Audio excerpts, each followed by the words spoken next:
Welcome everybody to our journalism ethics, needed now more than ever.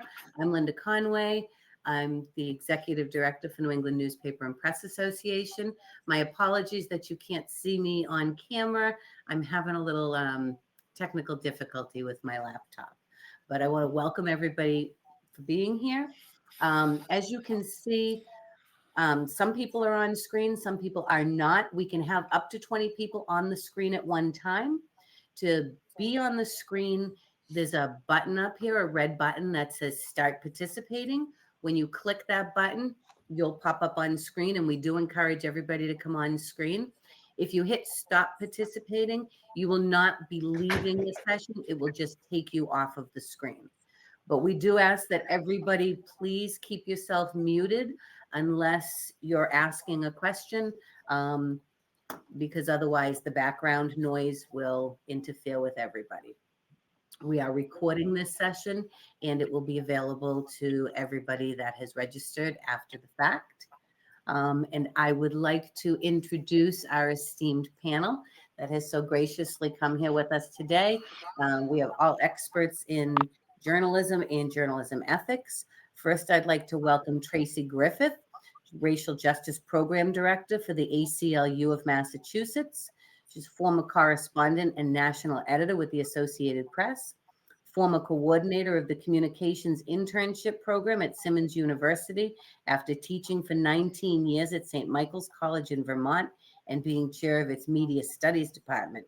Her academic focus has been media law and ethics in the digital age, and her research includes First Amendment law and ethics and race and gender representation in media.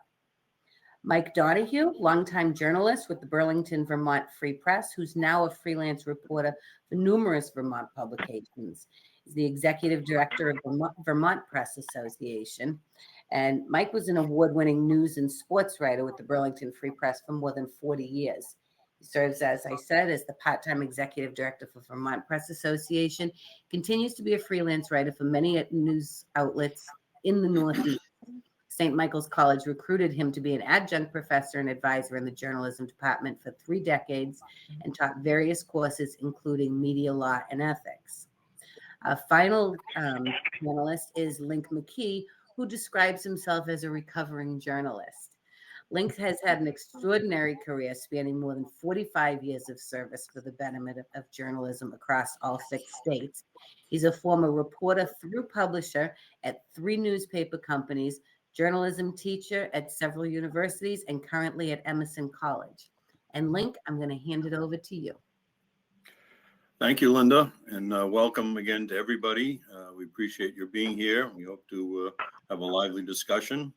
And we're going to proceed like this. I'm going to ask each of our panelists in turn to give their remarks. We do ask you if you would refrain from asking questions until after we finish our remarks, and then please have at it. We're going to open it up at that point to any questions you might have about our remarks, about anything to do with ethics, any dilemmas that you've run into that you'd like our advice on, or the advice from other audience members. There will be ample opportunity for that. And if we have time, we're going to segue into an exercise or a case study or a scenario dealing with ethics to close out the session, time permitting. So with that, let me first turn it over to Mike Donoghue, who's going to talk about standard principles of normative codes of ethics. Mike? Thanks, Linda. Thanks, Link. It's an honor to be invited to participate in this important training for journalism ethics. This is a critical topic, more so now than ever, probably before.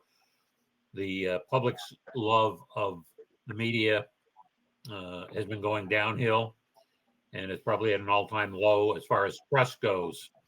So the biggest reason is probably due to journalists failing to deal with stories on an even basis, in an even-handed way. So as a journalist, we're not supposed to take sides in a story. We're supposed to really be in the middle of the road, the double yellow line. I mean, we're supposed to be right there. We're not supposed to be on the left side. We're not supposed to be on the right side. We're supposed to be taking sides in. We need to be straightforward down the road presenting the information we get. We need a moral compass pointed in the right direction. A recent Pew study a year ago showed disconnect. I don't know. Am I getting reverb?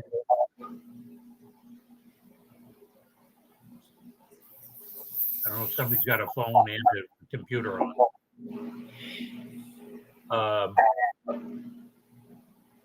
But a recent Pew study from a year ago shows a disconnect by some journalists with the public.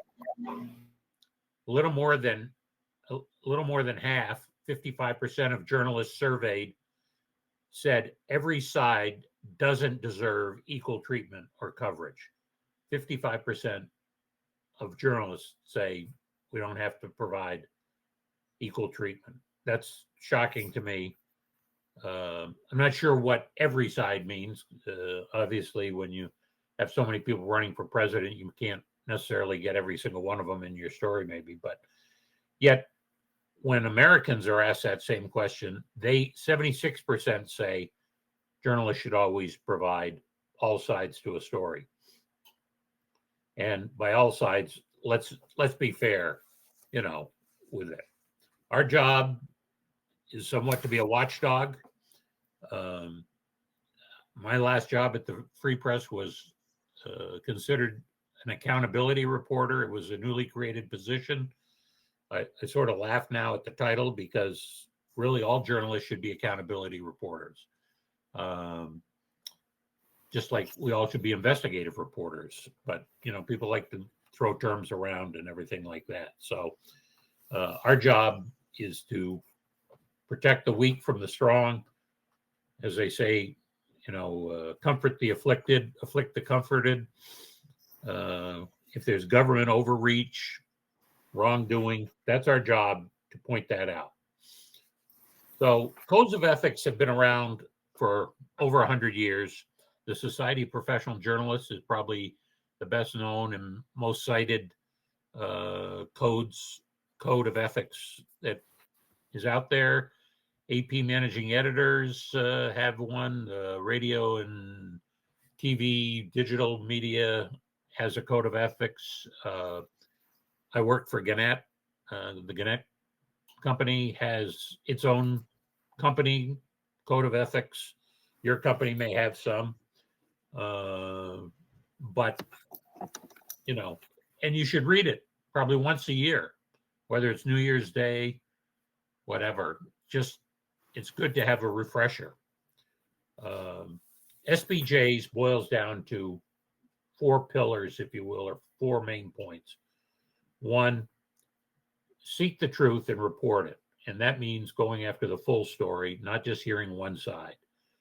Don't be lazy chasing the information, and don't write the story and then call the target at the last minute and say, Mike Donoghue was unavailable for comment or couldn't be reached or whatever. I mean, technically, Mike Donoghue was available for comment. You just couldn't reach him, and there may be a small distinction there that he could not be reached is a way to probably best portray that. And the other thing that I often find that I find somewhat challenging from time to time is when there is, and for lack of a better term, I'll call it a hit piece, that somebody is writing about somebody and they wait to the very last paragraph and say, Traci Griffith was unavailable for comment. I mean, you really need to have that line up toward the top if you can't get anybody on the other side of the story. Clearly, if you're in a newspaper, printed newspaper, that should really be on the front page or on the first page before the jump. You really need to have the other side, even if they refuse comment. The ethical thing is to get that up high and at least show that you did reach out for them. The second pillar is minimize harm. Your job is to try to present the story and try not to inflict damage on crime victims, whatever. Please avoid, I always cringe with the TV question, I call it, how do you feel? I mean, somebody just died in a plane crash, a car crash, a fire, and I cringe every time I see a TV reporter. And hopefully newspaper reporters aren't asking that kind of question, how do you feel? Or something like that. If somebody's been murdered, show compassion. Try to find out about the person. And so when you say something to the family, say, geez, I understand your daughter was a heck of a field hockey player or a great soccer player or something like that. Show some compassion, minimize harm. The third pillar is to act independently. You want to avoid real or perceived conflicts of interest. We had a person at the Burlington Free Press whose wife ended up working for Bernie Sanders. And, there was some question as to, was the Free Press supportive of Bernie Sanders? And it really came out when the person's vehicle was unavailable and he had to take his wife's car, and there was a Bernie Sanders bumper sticker on the back of it. And it was parked to the Free Press lot. And it looked like somebody at the Free Press was supportive of Bernie Sanders. So you really have to avoid, we had our rule was that you couldn't have bumper stickers. You weren't supposed to be involved in political process or whatever. And that still remains to be the best thing. Act independently, avoid gifts, favors, whatever people are asking you. We had people go off to the Olympics and they provided all sorts of swag bags. And one photographer came back even with a big hooded parka with Nikon all over it, and and a camera bag full of all kinds of lenses and other things. And the editor made the photographer ship it back. We're not on their payroll. And the last point is be accountable, be transparent. If somebody calls you up and challenges you about a story, don't be afraid to respond. If you get an email, I'm always amazed. I always tried to respond to all the emails that were critical. And I was always surprised. People would say, geez, you wrote me back. And I would always say, well, yeah, you wrote me. I'm going to take the time to write you back. And people appreciate that. And if you explain why you did something, and maybe you did something wrong and now you can report it better, that's the thing. So be accountable, be transparent, explain how things happen. So with that, I will pass it back, and we'll come back around and look forward to hearing your questions, because I think a lot of these things, oftentimes we learn the most from the questions asked. So look forward to it. Link, you need to unmute. Yep.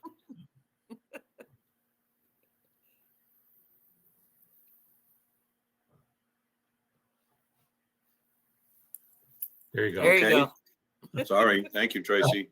And with that, I will turn it over to Tracy, who's going to talk about how there have been some changes in codes of ethics, and especially she's going to refer to how social media plays into our discussion of ethics in today's newsrooms. Tracy? Yeah, I'm finding that, over the 20 plus years of doing the professor thing, right? I'm finding that there's been a transition. A lot of, early on, a lot of our students were interested in doing journalism, right? Now we're educating content producers, and there's a difference, right? There's a real difference.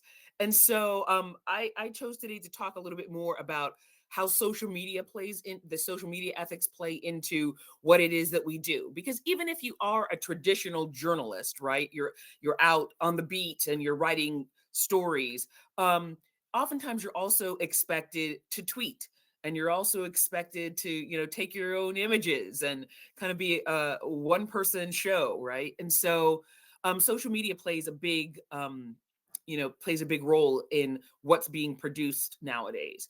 And the thing about social media is it provides opportunities for organizations and employees to publish their opinions without an editor, oftentimes, right? And so, the tempo of social media, the trolling on social media, the kind of tricky role confusions on social media often create a lot of dilemmas.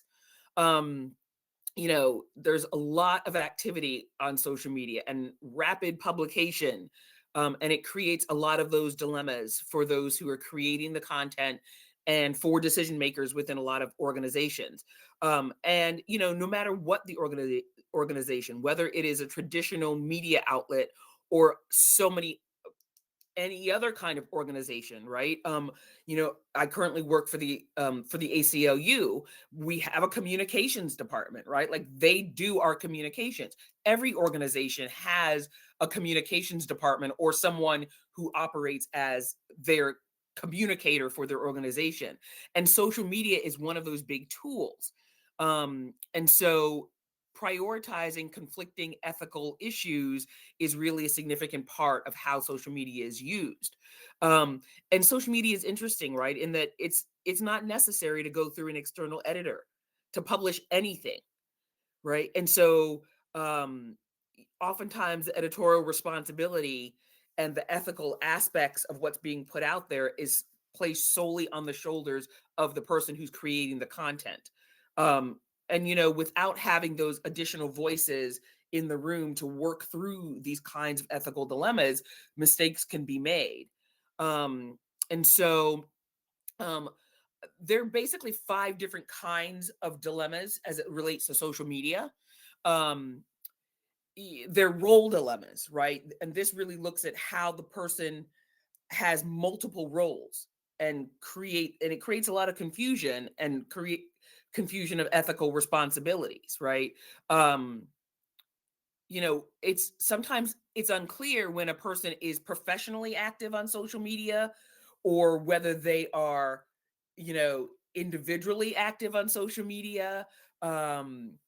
Whether they are speaking as the voice of their organization or in their own voice. And we've seen, and I'm sure that all of us can probably recall situations in which a person who works for an organization posts something individually and then it comes back to bite them in their organizational capacity. Right. So those are the kind of role dilemmas that are an issue. Then we've got tempo dilemmas, right? Because exchanges on social media happen very, very quickly. Right. And so the speed at which those kinds of, tweets or, social media posts happen increases the risk of making a mistake. Then we've got the integrity dilemmas. Right. And these are really looked at and concerned with how easy or difficult it is to remain committed to personal values and moral standards when you're representing your organization online. Right. And sometimes, sometimes your personal opinion or value on a particular issue might be at odds with the organization. Right. I don't agree with everything that the ACLU does. Right. But someone who tweets out or publishes something on social media that is not in line with their organizational values and morals can run into trouble. So those are integrity dilemmas. Then we've got speech dilemmas. And those are connected with decisions about what is acceptable to express when being active on social media platform. I have found, I don't know everyone who's on today, but I have found that there is a real disconnect between those of us who are a little bit older and have done traditional journalism as opposed to, the 20-year-olds who are coming out now. There's a real disconnect in terms of, what's acceptable to put out there on social media, whether it be through your organizational responsibility or personally, right? My 87-year-old mother's like, I don't want to be on Facebook. Everybody doesn't need to know what I ate for breakfast, right? But we have that capacity. And what is seen as acceptable, from one perspective is really not from another. And so those are speech dilemmas in terms about what's acceptable to actually put out there. And then we have competence dilemmas. This dilemma occurs when social media experts can, kind of exploit competence gaps in their own favor, right? It's kind of, you know, embellishment on certain things. So these kinds of dilemmas occur when gaps in how well people understand how social media works, right? Yeah. So, you know, these are just some of the categories that I kind of broken this down into, and we can talk a little bit more about how to navigate some of these social media dilemmas. But I will leave you with, there's 6 questions that I think really kind of allow folks to hone in when they're dealing with social media issues, right? And there's 6 aspects to it. There's a law aspect to it. There's an identity aspect to it. There's a morality aspect, a reputation aspect, an economy aspect, and an ethics aspect. Law, identity, morality, reputation, economy, and ethics. So for the law part, is it legal? Is what you're putting out there legal? Okay. For the identity piece, is it in accordance with our values? Right? Whether it's the organizational values. In terms of morality, is it right? Right? And that's debatable, right? I recognize that. As it relates to the reputation, does it affect our goodwill? How is it reflected into the society? Does it speak to who we are, to our reputation? As it relates to the economy, is it in accordance with our business objectives? Now, this requires everyone to understand what those objectives are and to be on the same page, right? But that's as it relates to the economy. And then lastly, the ethical piece of it. Can it be justified? Can it be justified? Okay, so I'm going to leave you with those, mull those over a little bit. If there are questions about, you know, ethics as it relates to social media and some of those tricky dilemmas, I'm more than happy to answer any of the questions that you might have. And again, recognizing that what we did, you know, 20 years ago is not what we're doing today. The world has changed drastically, right? You know, the ability to right a wrong or to issue a retraction, right, is very, very different today than it was 20 years ago. And we need to take that into consideration, particularly as it relates to social media. Thanks. Back to you, Link.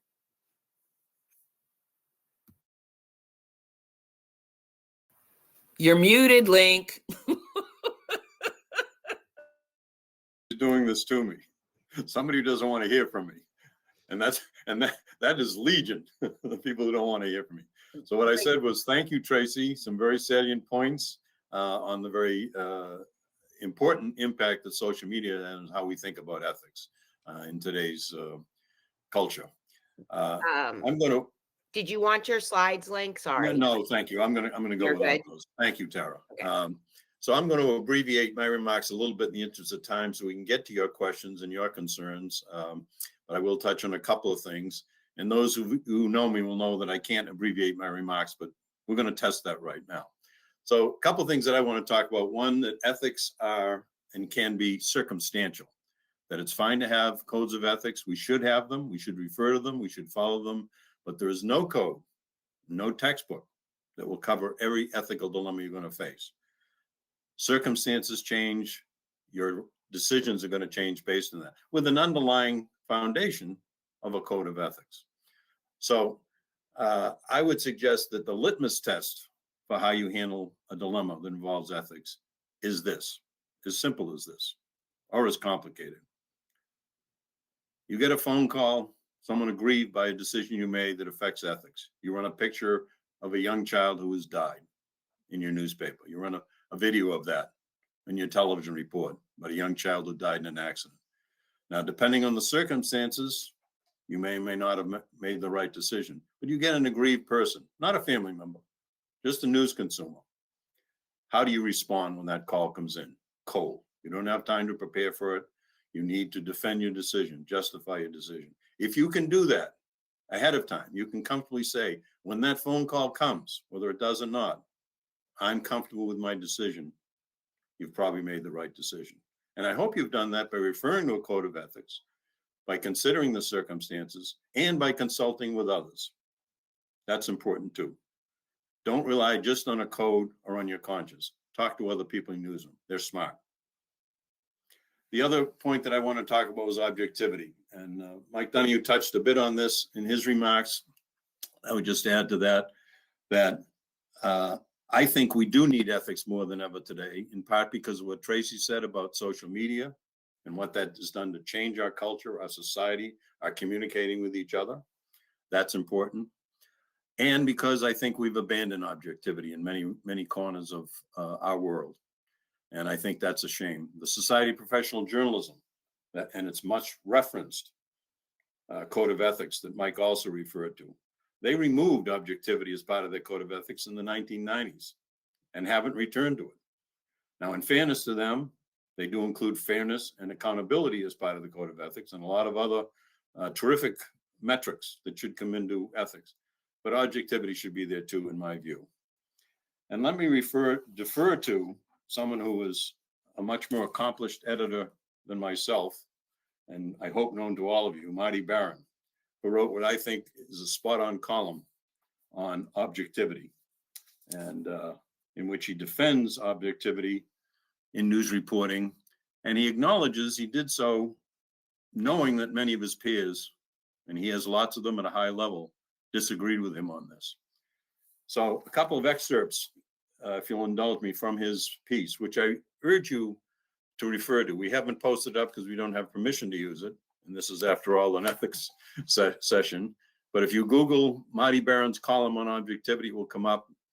You might have to wrestle with a paywall from the Washington Post. In my case, it came right up and I was able to read it. But I'd urge you to read the whole thing. It's lengthy, but excellent. So one excerpt. Most in the public, in my experience, expect my profession to be objective too. Dismissing their expectations, outright defying them, is an act of arrogance. It excuses our biases. It enshrines them. And most importantly, it fails the cause of truth. This is Marty Barron. In another section, he says, the idea is to be open-minded when we begin our research and to do that work as conscientiously as possible. It demands a willingness to listen, an eagerness to learn, and an awareness that there is much for us to know. We don't start with the answers. We go seeking them. First with the already formidable challenge of asking the right questions, and finally with the arduous task of verification. And the final excerpt I'll quote from Marty, there is no profession without flaws. There is not one that always fulfills its highest ideals. Journalism is by no means an exception. We have often failed, embarrassingly and egregiously. We often did harm through errors of commission and errors of omission, because of haste and neglect, because of prejudice and arrogance. But our failures were not one of principles. They were failures to live up to principle. I would suggest to you one of the principles we ought to return to, especially in this divisive society that we're in today, is objectivity. I'm a golfer, and in my golf vernacular, the phrase would be play the ball where it lies. Don't tee it up to your advantage, to impose your truths on other people. Give the readers facts, well-researched, attributed opinion from knowledgeable, credible sources, from diverse backgrounds, and let the readers decide what the truth is. They're smart people. And by readers, I mean readers, listeners, and viewers, all media. They'll know. Let me say that we are going to turn it over to you for questions. If Mike comes in, we'd love to hear from him, but we'd love to hear from you too. So if you have questions or whatever, I hope everybody can be on screen so we can see you, to recognize you. Otherwise, Tara, if you can help me as to how we're going to identify who's asking the question and get them involved, I'd appreciate that, because I'm not sure I'm going to know who to call on. Mike?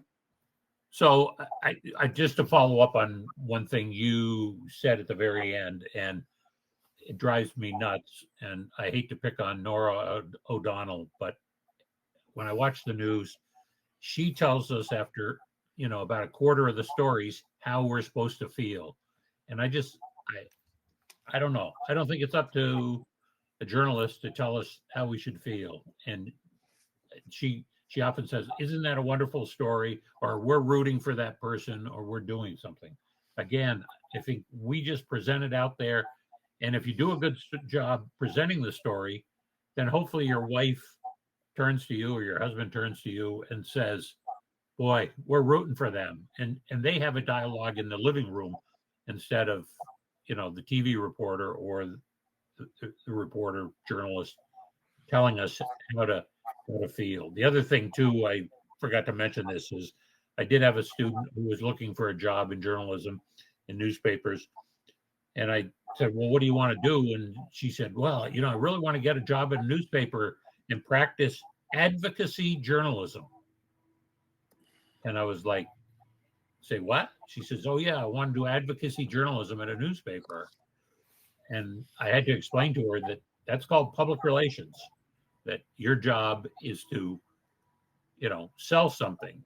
Your job as a reporter is to present the facts and let the people kick the tires and decide what they're going to buy or not buy.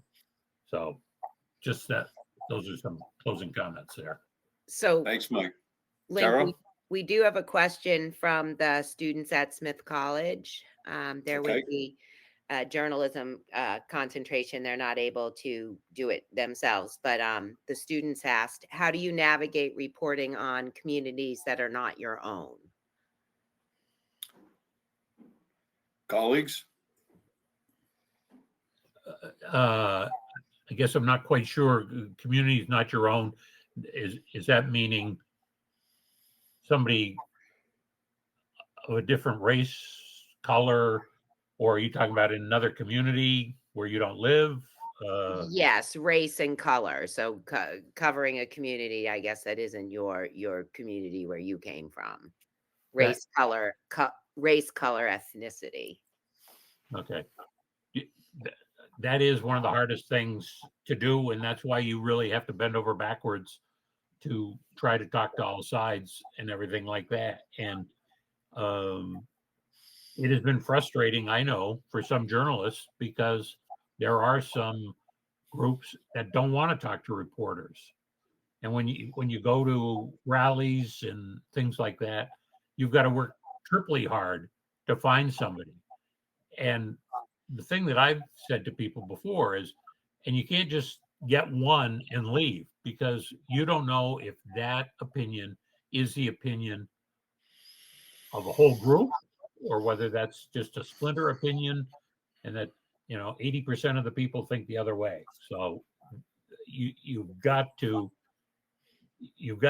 be at the rally, at the meeting, and corner as many people and talk to them, and be prepared for them to say, I don't want to talk to the reporter.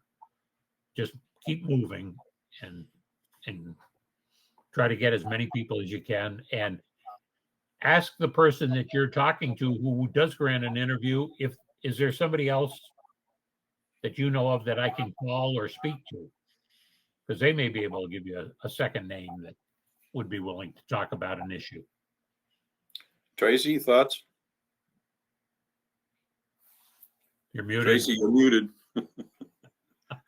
I'm gonna master this muted thing, guys. How long have we been doing this, right? It's been like 3 years. Not long enough. Yeah, I would say the first thing is to recognize your own biases before you enter the community, right? That you're recognizing that you are not a part or a member of the community, but in recognizing why they might be reluctant to talk to you, or why you feel uncomfortable going into that community, right? So recognizing those things, in the beginning. And then I think Mike is right. I mean, I think, going into unfamiliar community, I mean, that's what journalists do, right? Like every day you go and talk to people you don't know. Why is it more difficult to talk to these people, but not these people? Right. And so you really need to kind of look within yourself and understand, what are some of the issues that you're looking at or you're thinking about that might make that interaction difficult. The other thing is relationships. You're dropping into a situation where, maybe not you personally, but maybe your organization has never paid attention to this community ever before, or only drop into the community when something bad happens. Why would they want to talk to you? It's about establishing and building relationships when things are good and not just dropping in when things are horrible and expecting them to provide you with something. What are you providing to them as an organization? Right? What are you giving to them instead of just taking from them? Right? So I think there are a number of different reasons or things that you need to think about when moving into and working in communities, particularly where race is an issue, and particularly at this time in our history, right? Yeah, there are definitely some things to think about. I remember once the student paper at the college that I used to work at. There was a scenario where there was a protest. Students of color on campus held a protest where they marched all over campus, and then they confronted faculty at a faculty meeting, right, where they felt that their issues were not being addressed, that they were not being heard, et cetera, et cetera. And the student reporter from the newspaper went to that protest rally, I guess you could say, and only interviewed white students. It was a protest rally of Black, Indigenous, it was a protest rally of students of color. And the student reporter went and interviewed only white students.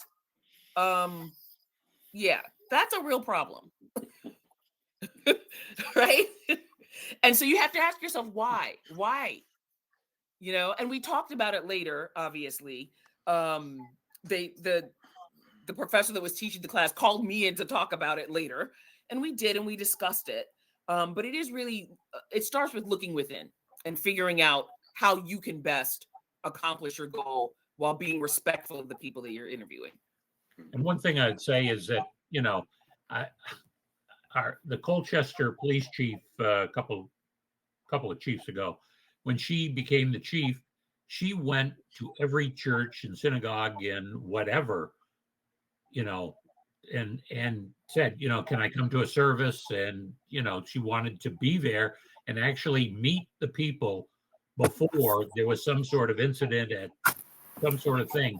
Yeah. And that paved the way for so much goodwill, and reporters ought to consider that, especially some of the groups that may end up having a confrontation or whatever.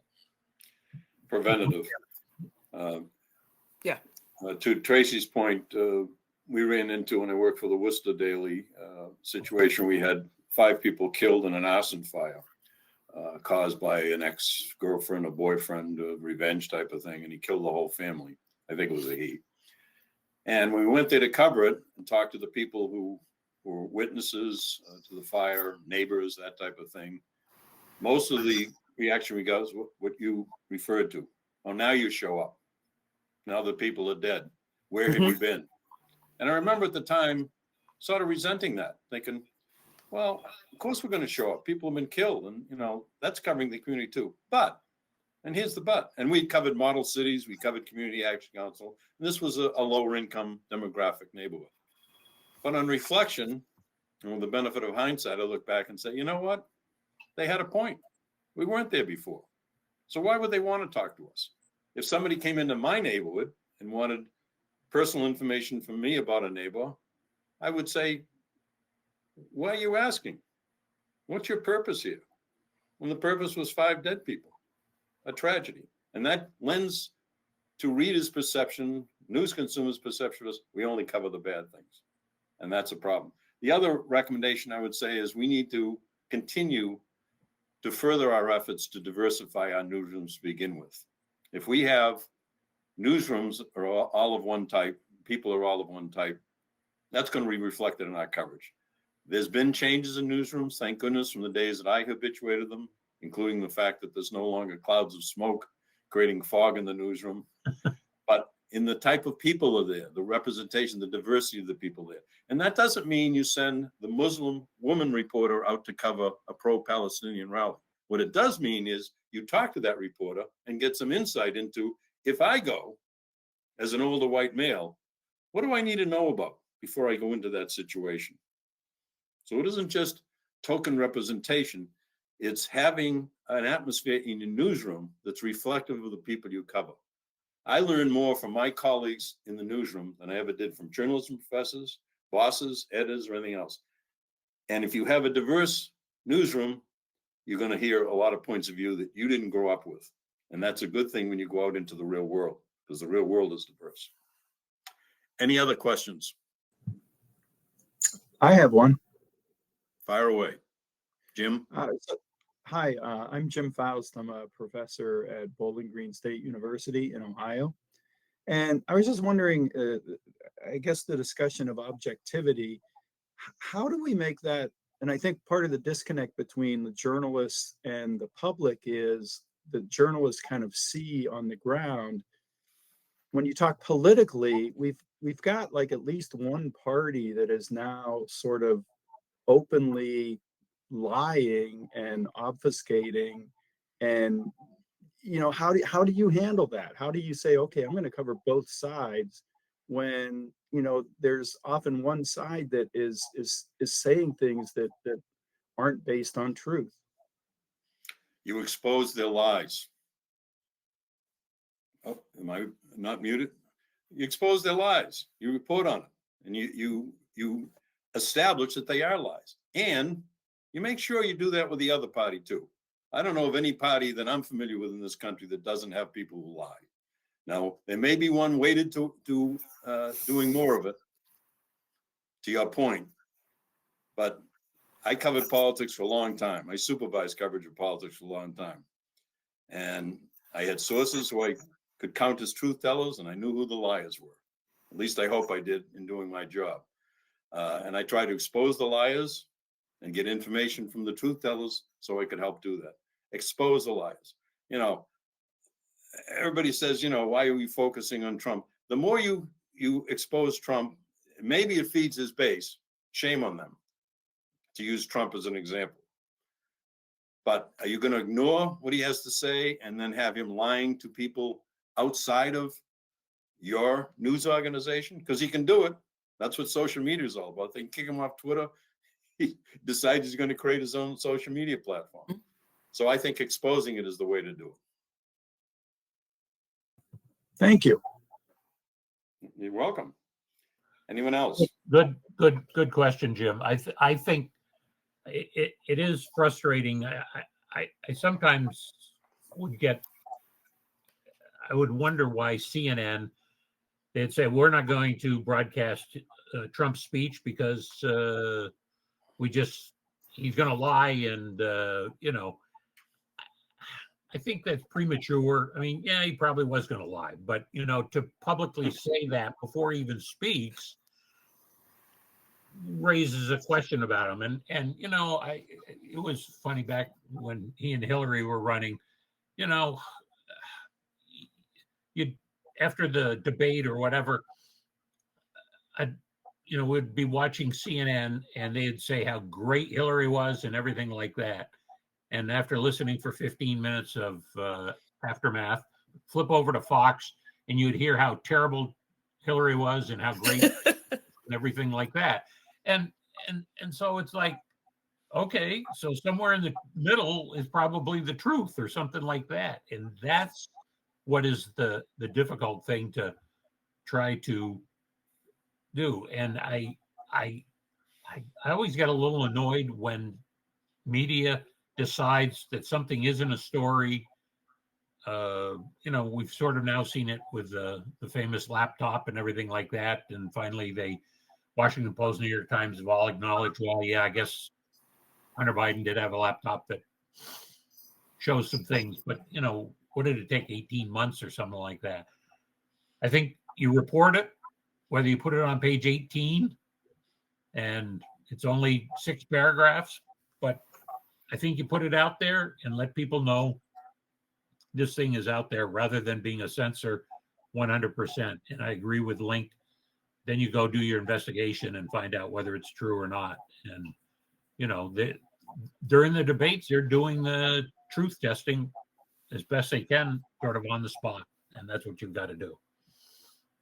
I think in part it depends on how much you believe in the ability of your listeners, readers, viewers to discern reality, right? I mean, I'm a big marketplace of the ideas. Put it all out there and people will figure it out. Hopefully. Yep. Right? I agree with you. You know, I agree with you. I have to fly that, First Amendment flag. Let it all go out there and you see what happens.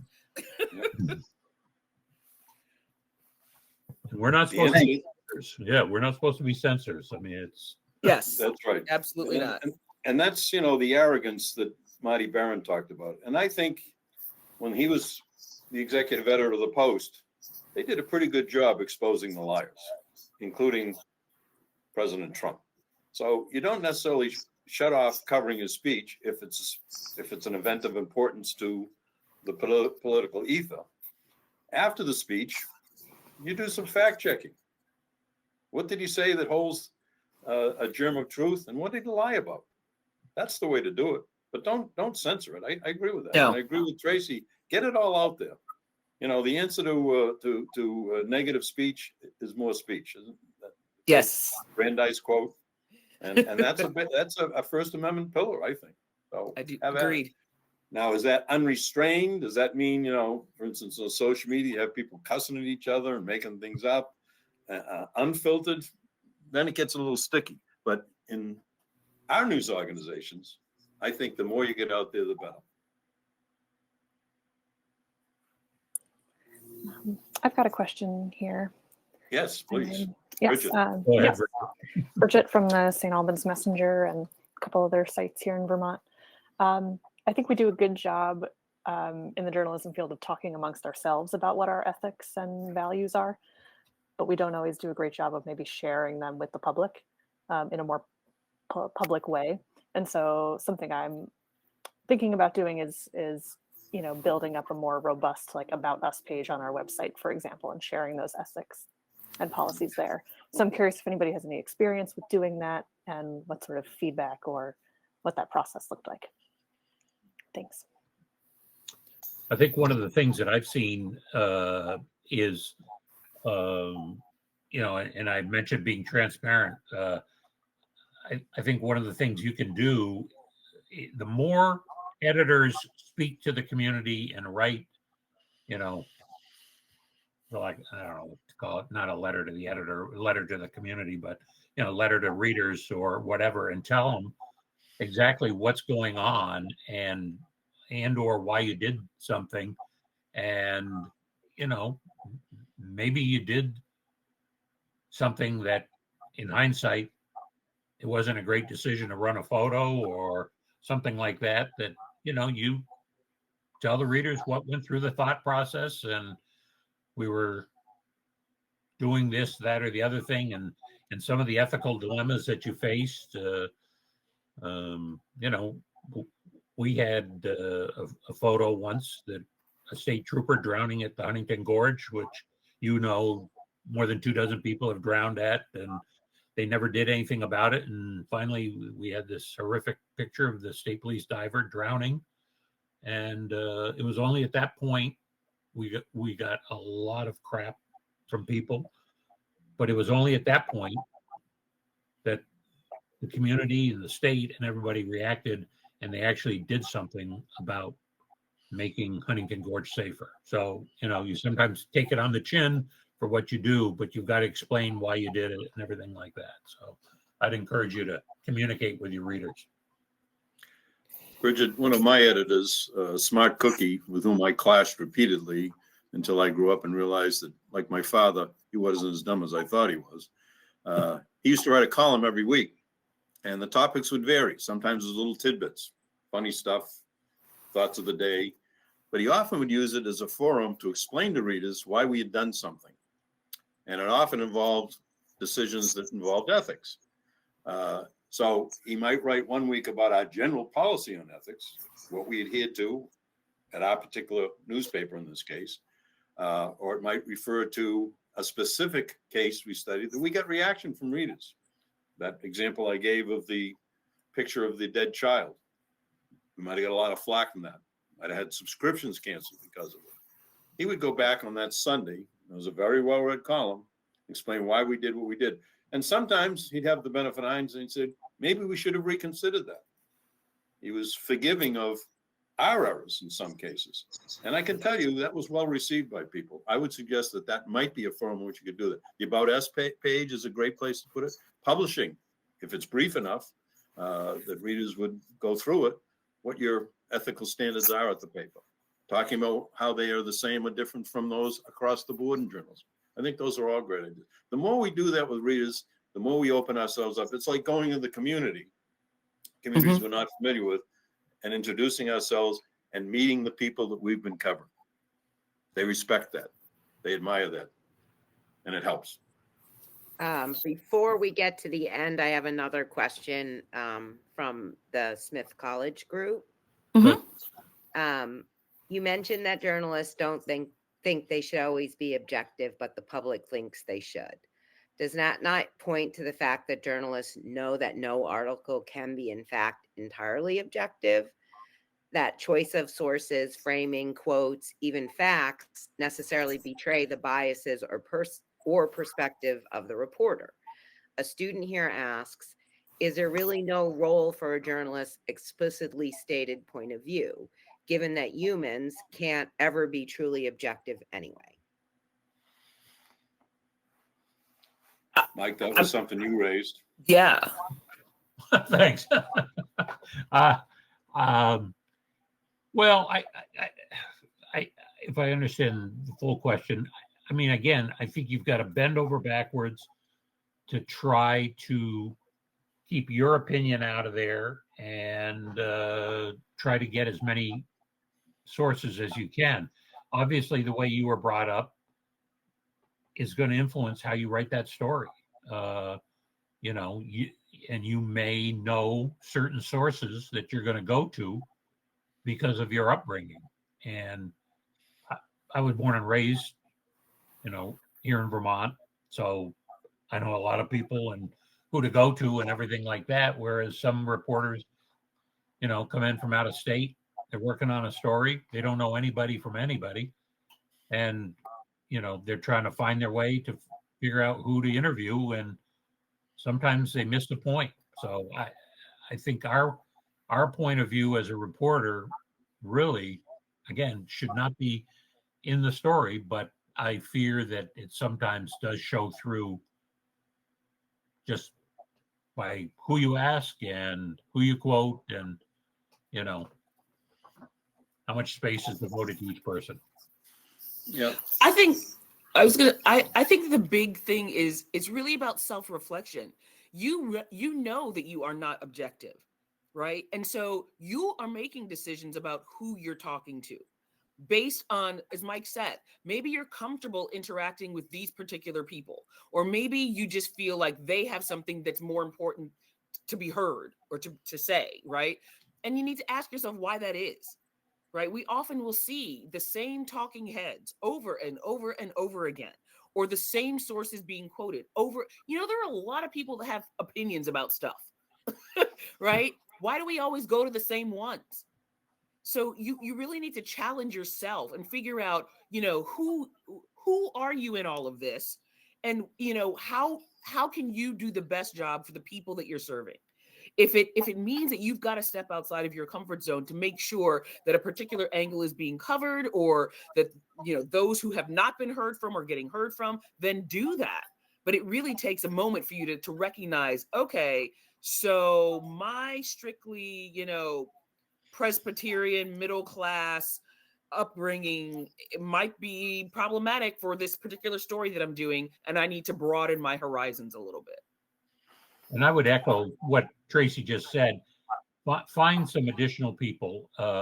You know, everybody has a couple of people on speed dial, whether it's issues of, you know, the law, one person at Vermont Law School, whether it's highway safety, whether, you know, you name the topic, the same people get quoted, and there's political scientists and everything like that. And I finally said, whoa. I'm not calling that political scientist. Everybody uses that person. I called a different school. So, you know, get on the horn down there to Smith. Get on, you know, instead of using the guy from UMass or something like that, you know, call over to Smith and say, do you have somebody in your political science that can talk about A, B, or C? And, you know, find different people and put new voices out there instead of the same old, same old. Yeah. And the other thing too, and I find that a lot of the younger people that I work with, there's no shame in recognizing that, you know, there might be an issue that really, really speaks to you. And maybe you produce media content for that organization that does that, or that, you know, that particular community. Not everybody's going to be a news journalist. Sorry, Mike. Sorry. Right? You might They're not? love you, right? But, you know, you might find something that you absolutely are, you know, really speaks to your heart, and then that's what you do. You produce media for that organization or group or whatever, right? And so you're still serving a community. You're still doing, you know, you're still working at telling stories, right? It's just, you know, if you feel like you need to have your self in what you're creating, there are ways to do that. 3 points on what you just read, not Tracy, but the questioner asked the student. One is the disparity in the Pew poll between journalists and the public. It might be because the public values objectivity more than journalists do. And the excuse that on journalists' part, any journalist's part, or any journalism teacher's part, that we can't be truly objective, I would agree with that. But we can strive to be objective. And it's the striving and the seeking, just as the seeking of verified facts and ultimately truth, it should be our goal. And as far as not having an ability to voice your opinion, that's what an op-ed page is for. And if your newspaper is open to it, let them have you write a news analysis. Let them have you write an op-ed. Go work for an advocacy organization. There are plenty of good ones. I'm not against advocacy journalism as long as it's labeled as that. But if you're working for a straightforward mainstream news organization, it ought to be straightforward. And when you have opinions, they ought to be labeled as opinions. It's as simple as that. Tara, anyone else before we close? You're muted. On mute there. I did it too. That seems to be it. Okay. Well, I would say one thing, I will offer, if anybody does have any follow-up questions or anything like that, I'm glad to take them. You can reach me a couple different ways, but I'm sure the NEMPA office can give you contact information for me, and I assume Tracy and Link the same thing. Absolutely. If you want to follow up with questions or anything like that, glad to help you. And I will say that there are a couple of resource documents that you will be able to find below your window. They have an ethics tips sheet that they produced, and then I have some slides that Link was going to use, but basically has his remarks and also the link to the Washington Post article that he was referring to. Yeah, please avail yourself of those, and we're delighted that you avail yourself of your time and gave your time to hearing from us and hearing from each other. We appreciate your attendance and your participation in this. And as Mike said, and I hope Tara can make available through NEMPA our contact information, I'm sure all of us will be open to hearing from you and giving you whatever thoughts that we could share with you about anything that we didn't cover in this session. So thank you very much. Appreciate it. Hope we've been of some help, and enjoy the rest of your day. And thank NEPA for inviting us. And thanks to my esteemed colleagues for giving a much better presentation than I did, and for being unmuted most of the time. Peace out to all of you, and thank you for joining us. thanks, Tara and Linda, especially. Thanks, everybody. Thanks, everyone. I also want to tell everybody that this platform is a resource. Once you've registered on here, you're part of the community, and there are different groups in here where we can talk to each other. You can ask questions, whether they're ethics questions. We can share resources. So if you poke around this community in here, you'll see different groups. There are editors groups, reporters groups, and if there's a specific group that you'd like to create, just get in touch with me or Tara, and we'll we can create a group on ethics where people can pose their questions. So just try to take advantage of this online community because that's what it's here for, so that we can all share information together. And thanks too to Jim Faust for winning the prize for being the one from the farthest distance to join our community here in New England. Hats off to Bowling Green and to you, Jim, and your question. Thanks so much to everybody. This was terrific. Thanks, folks. Take care. Bye-bye. Yeah, appreciate it.